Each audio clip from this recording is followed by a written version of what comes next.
أهلا بيكم. معاكم مستر محمد بركات. بنكمل مع بعض شرح وحل منهج الصف الرابع الابتدائي من كتاب سلاح التلميذ، كلمة كلمة وخطوة خطوة وصفحة صفحة. بإذن الله مش هنسيب أي كلمة في المنهج إلا لما نفهمها ونعلق عليها ونشرحها عشان نطلع بأقصى استفادة ممكنة. والنهاردة بإذن الله هنحل مع بعض lesson 2، التمارين المطلوبة page 42 43 44. كلمة السر بتاعتنا: اللهم يا معلم إبراهيم علمنا ويا مفهم سليمان فهمنا. نبدأ مع بعض نسمع بالراحة كده خالص نص الاستماع المطلوب مننا عشان نقدر نحل سؤال listening. طيب نص الاستماع بتاعنا بيقول we should. كل مطلوب منك دلوقتي انك تسمع بس وتركز وبتحاول تترجم في عقلك. we should follow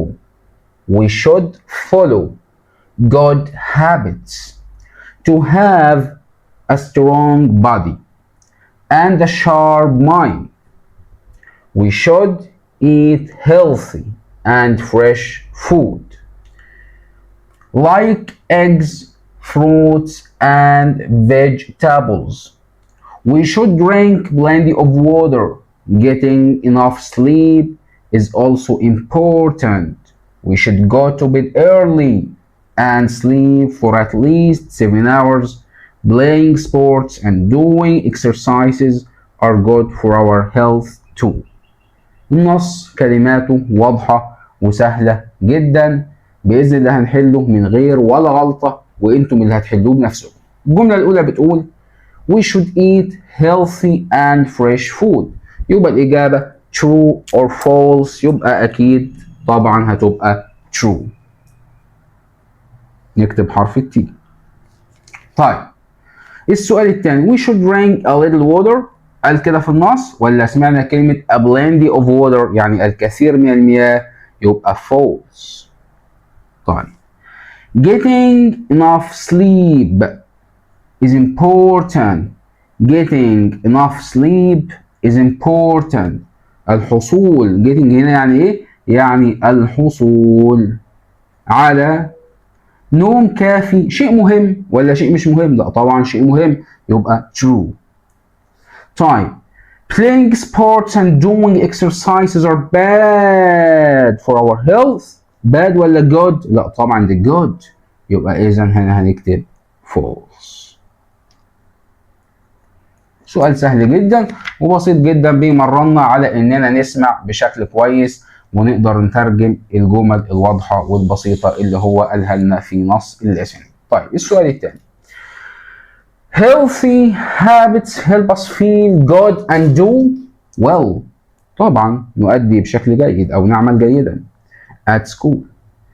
During not time we play games in the playground. طيب بنلعب في الكلاس تايم ولا بريك تايم ولا سليب تايم ولا ستادي تايم؟ أكيد طبعا بريك تايم. أو يا أولاد نلعب في وقت الستادي تايم. طيب clever students always know their homework and deliver it on time. يعني بيعملوا واجبهم في وقته في الميعاد المحدد ليه on time يعني في الوقت المناسب أو الموعد المحدد.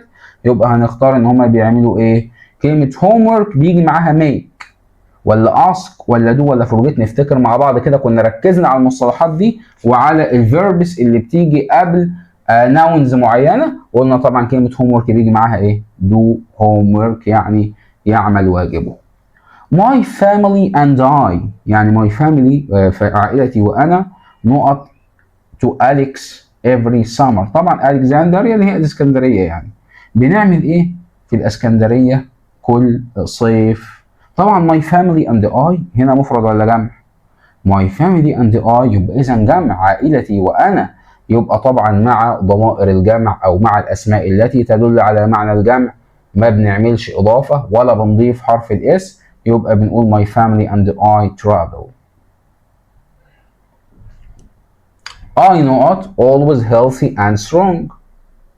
I طبعا مع verb to be بتاخد am يبقى I am always healthy and strong. وبنرجع نفكركم تاني قلنا ان ظروف التكرار اللي هي always sometimes usually و often وكل الكلمات اللي ذكرناها دي بتيجي فين في الجملة؟ قبل الفعل الاساسي وبعد verb to be. هنا جت طبعا بعد verb to be اللي هو am يعني. طيب الجملة اللي بعد كده بيقول لي some sheep usually نقط near the barn. كلمة barn يعني الحظيرة. كلمة barn يعني ايه؟ الحظيرة اللي بتعيش فيها الحيوانات. يبقى some sheep usually نقط. الشيب ده مفرد ولا جمع؟ some sheep. some sheep. ها خد وقتك في التفكير. كلمة شيب من الكلمات المميزة.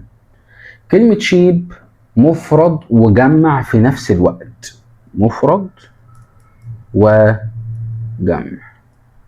المفرد شيب يعني خروف، والجمع شيب يعني خراف، وطبعا ما بنزودلهاش حرف اس. طيب ازاي نعرف اذا كان المقصود بها في الجملة مفرد ولا جمع؟ طيب اذا كان مفرد هيقول كده، هيقول اشيب.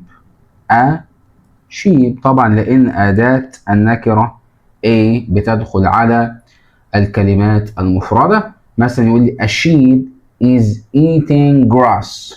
الخروف يأكل العشب. طيب لو عايزين يا مستر نحولها جمع بنعمل ايه؟ ما بنضيفلهاش اس ابدا، ولكن بنعرفها من سياق الكلام.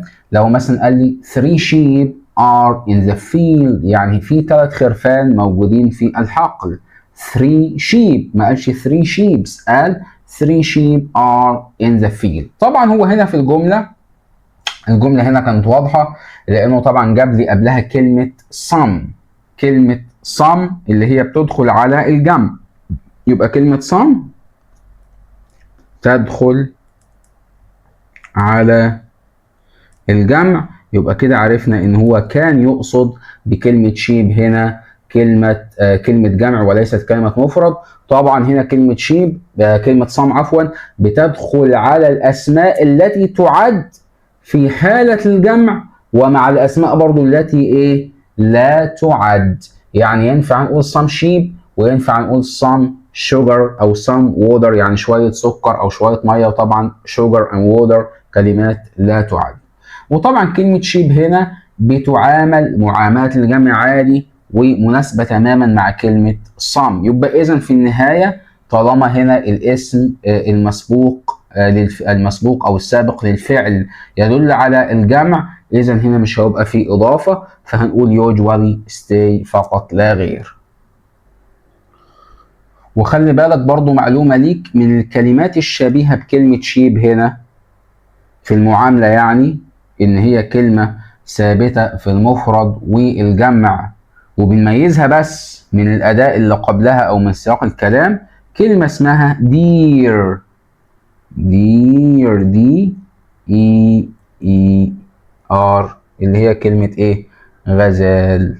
برضو بتتعامل زي كلمة sheep بالظبط. طيب ننزل بقى على النص. read and complete the text with the words in the box. The way we eat and sleep is important for our health. الطريقة اللي بننام بيها وناكل بيها مهمة جدا لحياتنا. Eating fruits and not helps our bodies. بناكل فروتس وإيه؟ and vegetables. خلي بالك اسمها vegetables مش vegetables، vegetables. طيب our bodies تمام. قلنا هنا إيه؟ vegetables helps our bodies إيه بقى؟ نقط strong. ها نختار إيه؟ يبقى stay. الخضروات والفواكه بتخلي أجسادنا تبقى قوية، يبقى stay strong.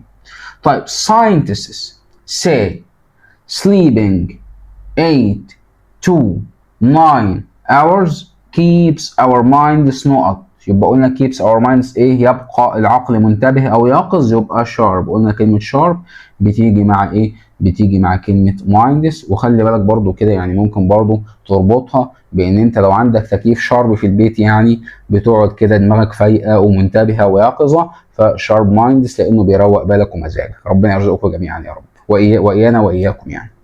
However, eating too many sweets تناول الكثير من الحلوى. الكثير من الايه؟ من الحلوى. and staying up late والسهر متأخرا من الليل can make our نقط weak and our minds lazy. بيخلي ايه نقط weak؟ بيخلي طبعا أجسادنا يبقى bodies. تمام كده؟ أظن النص ده واضح. تمام كده يا أبطالنا؟ يبقى خلي بالك من كلمة bodies وكلمة mind. طبعا كلمة minds بيجي معاها ايه؟ sharp. تمام. وكلمة bodies بيجي معاها مثلا strong أو weak على حسب سياق الكلمة. دلوقتي بننتقل إلى صفحة 43. طبعا هنا صفحة 43 معايا فيها نص قطعة تكست لذيذ وسهل جدا مع بعض الأسئلة الأخرى. إن شاء الله هتخلص معانا بسرعة ومش هتاخد وقت كبير.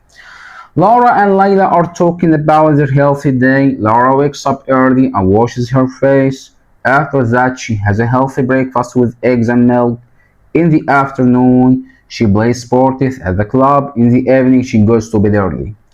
Layla wakes up early and brushes her teeth. She eats fruits and vegetables but doesn't eat sweets. In the afternoon, she does exercises in the garden. In the evening, she takes a shower and sleeps. طيب هنا النص واضح وجميل بيتكلم عن يعني بعض الروتين اليومي في حياة لارا وليلى. ليلى does not eat نقط. ليلى ما بتاكلش ايه؟ ليلى ما بتاكلش ايه؟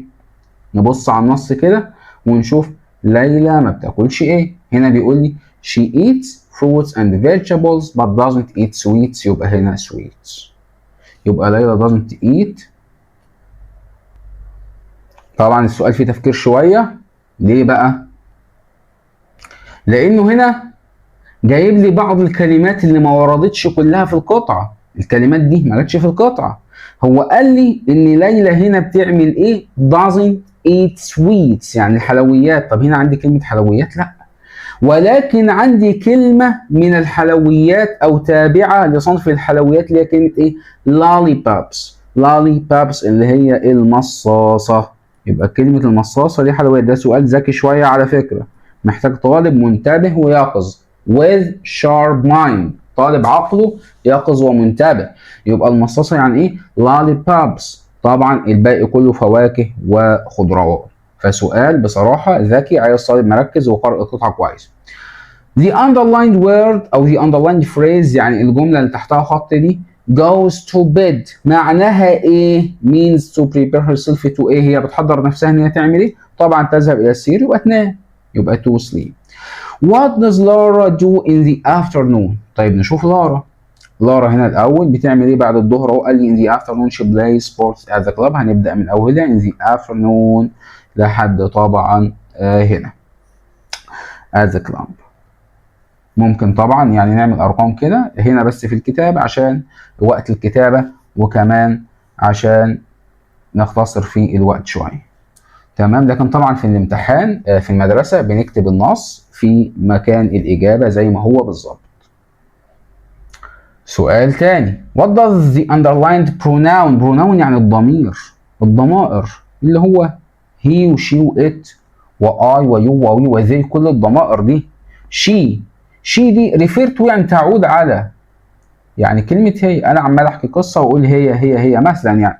طب هي دي بتعود على مين يا مستر؟ يبقى على حسب سياق الكلام. يبقى هنا قال لي فوق she does هتلاقي كلمة she اللي هو يقصدها معمولة بلون أسود غامق كبير وتحتها خط. بيقول لي فيها she does exercises. هو طبعا في المقطع ده كان بيتكلم على ليلى يبقى هنكتب it refers to ليلى. طبعا ليلى هنا بنكتبها بحرف كابيتال لأنه إيه؟ اسم بنت يعني أو اسم شخص. Summarize the second paragraph in one sentence. بيقول لك لخص لي السكند باراجراف. السكند باراجراف ركز معايا. أنا عندي الجزء اللي فوق اللي هو بيبدأ بلارا لحد كلمة early النقطة ده the first paragraph. طب أنا عايز السكند اللي هو بقى بيتكلم من أول ليلى لحد آخر التكست بتاعنا أو القطعة بتاعتنا. يبقى هنا ممكن نسمي المقطع التاني اللي بيتكلم على ليلى ده ليلى's. هي بصراحة ليلى طماعة لأنها واخدة الإجابات كلها لوحدها يعني ما سابتش للارا أي حاجة. ليلى's daily روتين،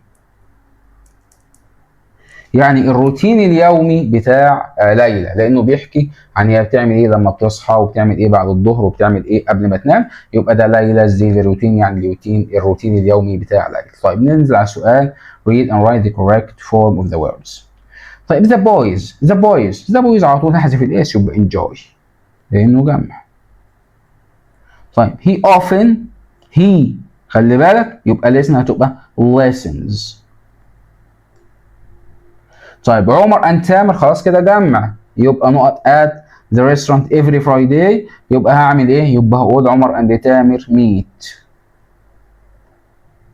تمام، هنشيل ing لان اصلا عندي هنا كمان احنا بنتكلم في الوحده دي في زمن المضارع البسيط، وعشان اخلي meeting لازم اولا اجيب قبلها are، وبعدين ار ميتنج دي كمان ما بتدلش على عاده، هو هنا بيقول لي افري فرايداي يعني كل جمعه، فدي عاده هم بيعملوها بقالهم جمع كتير جدا، ربنا ما يقطع لهم عاده، فبالتالي مش هينفع اختار غير ميت، لان ار ميتنج ده مضارع مستمر بيدل على فعل مثلا بيحدث في هذه اللحظه، وده مش مطلوب هنا، المطلوب انها ادل على عاده ليهم هم بيعملوها كل يوم جمعه. طيب بعد كده the child feed the cats in the morning. the child feed the cats in the morning. طيب the child ده مفرد يا مستر، لو قلنا the child يبقى لازم دي كانت تبقى feeds. طب هنا هنعمل ايه؟ هنحولها لجمع، وطبعا هنا ده irregular الجمع بتاعها irregular يبقى هنخليها جمع. the child جمعها ايه؟ the chill ونزود لها ايه؟ rain. ده جمع طبعا شاذ ما بتجمعش بالاس ولكن بتجمع بهذه الطريقه. طيب نخش بعد كده على سؤال من الأسئلة اللذيذة والسهلة واللي ما فيهاش أي مجهود، وهو سؤال علامات الترقيم. طيب الجملة اللي معايا بتبدأ باسم رنا، يبقى هنخليها طبعا بحرف الار كابيتال. is a healthy 10-year-old girl، ما فيهاش أي حاجة تاني يبقى هنحط نقطة. طيب الجملة الثانية طبعا ده فعل مساعد، ده فعل إيه؟ مساعد. عرفت منين يا مستر انه فعل مساعد؟ اولا لانه جاي في اول الجمله، دي علامه مميزه جدا للفعل المساعد، لان احنا بنسال بيه بنستخدمه في بدايه السؤال، يبقى do ده فعل مساعد. do healthy habits help you at school. طيب يبقى هنا الراجل ده بيسال بيقول هل العادات الصحيه تساعدك في المدرسه؟ يبقى بيسال do، هنخليها طبعا حرف كابيتال. الجمله هنا ما فيهاش اي حاجه تاني غير ان احنا نحط في الاخر question mark. طيب ليه يا مستر ما اعتبرتهاش فعل عادي واعتبرتها فعل مساعد يعني سؤال؟ ما ممكن مثلا اقول لك do your homework مثلا، do your homework مثلا يعني اعمل ايه؟ اعمل الواجب بتاعك، ممكن اقول لك كده يبقى ده فعل امر مش سؤال. لا هنا سؤال لان معنى الجمله بيقول لي انه سؤال. هنا لما اقول لك do healthy habits help you at school يعني هل العادات الصحيه تساعدك في المدرسه؟ ملهاش ترجمه الا كده. لكن لو هو يقصد بها فعل امر بمعنى افعل، يبقى هقول لك مثلا مثلا ايه practice healthy habits او do good habits اعمل عادات جيده مثلا، وكمان مش كان هيبقى كلمه help you at school دي لها اي لازمه في الجمله، فكان هيكتفي بحد كلمه habits بس. لكن طبعا سياق الجمله بيقول ان هو سؤال، فدو هنا سؤال، ولو كانت does برضو كانت هتبقى سؤال، فبالتالي نحط في الاخر question mark. هنا بقى عاوزين باراجراف قصير وسهل من 4 جمل بس، والراجل محترم جدا معايا مديني 3 كلمات يساعدوني، هو عايز مني 4 جمل بعنوان your healthy habits يعني عاداتك الصحية. هنحله ازاي يا مستر؟ سهل جدا، انا همليك شفويا عشان تتعود على الكتابة، يبقى منك كتبت باراجراف جميل وسليم وواضح، ومنك كمان استمعت مني listening، فاتعودت ان انت تستمع وتكتب من غير ما اديهولك جاهز، يبقى انت كده ما بذلتش في اي مجهود، وانا عاوزك تتقدم وتتطور وتبقى احسن طالب في مجموعتك وفي الوسط اللي انت فيه. فاسمع مني كلمات وجمل سهله وبسيطه، حاول تكتبها وتركز فيها، وبعد كده ان شاء الله هتستفيد منها جدا. هعيد كل جمله 2 أو 3 على حسب سهولتها. الجمله الاولى طبعا خلاص العنوان your healthy habits. الجمله الاولى هنبداها بحرف كابيتال، بحرف كابيتال عشان بدايه الباراجراف دايما بتبقى بحرف كابيتال، وهنبدا السطر من هنا، هيبقى الحرف الاول هنا كده، مش من اول هنا. دي طريقه كتابه الباراجراف، لكن بعد كده الاسطر اللي بعده بنبداها من اول السطر عادي جدا. طيب الجمله الاولى بتقول starting your day early. starting your day early helps you stay active and focused. focused يعني ايه؟ يعني منتبه او مركز. ممكن اقول لك السبيلنج بتاع الكلمه دي عشان ممكن تكون جديده عليك. F O C U S E D. نحط بعد كده نقطه في نهايه الجمله دي، نبدا جمله جديده ونبداها برضو بحرف كابيتال. every morning يعني كل صباح. وبعد كلمة every morning هنحط فاصلة سفلية كده، فاصلة سفلية على السطر زي الواو الصغيرة جدا كده. يبقى every morning دي بداية جملة جديدة بتبدأ بحرف كابيتال، وبنحط بعد كلمة every morning فاصلة سفلية. remember تذكر to brush your teeth أن تغسل أسنانك. to keep a bright smile حتى تحتفظ بابتسامة لامعة وجميلة. نحط نقطة فول ستوب هنا، الجملة دي خلصت، نبدأ جملة جديدة. after that يعني بعد ذلك، after that ونحط فاصلة سفلية زي واو صغيرة على السطر. you can do some exercises. you can do some exercises. كده استخدمنا كلمة early واستخدمنا brush واستخدمنا exercises اهو.